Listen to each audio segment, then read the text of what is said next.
Je voudrais commencer par Psaume 34, 19, qui dit ceci: le malheur atteint souvent les justes, et Dieu l'en délivre toujours. Le Dieu que je sers depuis mon enfance, avec sincérité, celui pour qui j'ai refusé de me compromettre au ministère de la Justice, en servant les pauvres, les orphelins, les veuves, il est juste et vivant. Il ne m'a jamais abandonné, quelles que soient les épreuves. Je crois en lui et je sais qu'il me viendra au secours, même en dernière minute. C'est pourquoi ce premier président, je veux également dire que l'histoire me rétablira et Dieu de mes ancêtres me rétablira et me justifiera, je veux dire.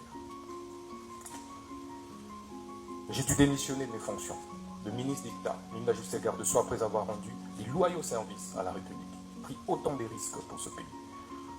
Face à une guerre d'agression qui était pendante, où tout le monde a lâché, j'étais bon et prêt à donner de ma vie pour cette République.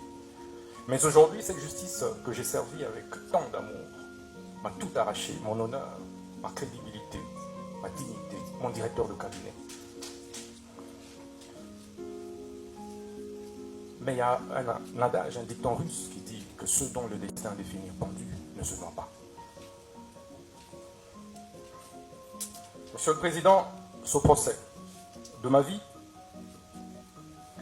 était la dernière preuve que j'attendais pour confirmer que j'étais dans le bon, dans la lutte pour la justice juste et équitable pour tous. Ça ne me serait pas arrivé, je douterais de moi et de la lutte que j'ai menée depuis l'école, où j'ai créé, alors que je n'avais que 15 ans, l'association de lutte contre la tricherie. Et à l'université protestante du Congo, j'ai créé l'association de lutte contre les antivaleurs, président des étudiants. Je me suis opposé à toutes les antivaleurs, et de manière farouche, qui m'avait valu pour la première fois de reprendre en deuxième session, alors que j'avais distingué. Et je payais ce prix avec honneur. Au ministère de la Justice, je subis la même injustice.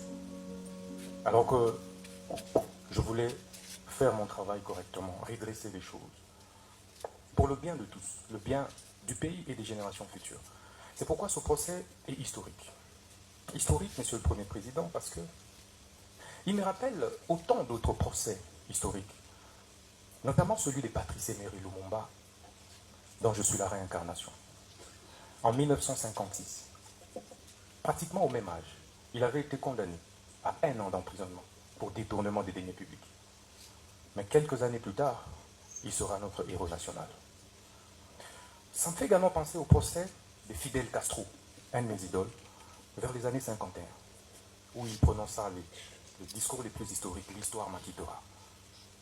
Quelques années plus tard, il prit le pouvoir et il reste aujourd'hui les héros de Cuba.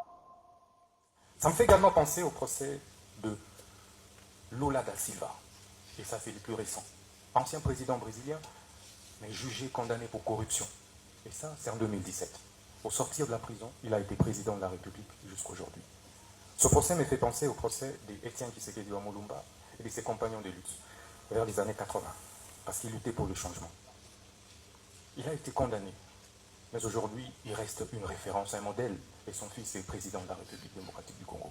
Ce procès, enfin, me fait penser au procès des Mandela. Mandela, vers les années 59, mais exactement 62. En 62, il a été condamné injustement. Et il a fait 27 ans en prison. Mais il sort de là, président de la République d'Afrique du Sud. Et Monsieur le Président, vous verrez que c'est pratiquement au même âge, c'était pratiquement à mon âge, que tous ces grands leaders ont connu des procès injustes. Et c'est ça qui construit ma conviction et qui m'a construit ce mental d'acier de faire face à cette épreuve que je ne conseillerais et souhaiterais à personne dans la vie, même pas au ministère public, parce que ça m'a déchiré, parce que ça m'a détruit intérieurement. J'ai été trahi. Mais un jour je parlerai. Je suis un homme d'État, je me tais.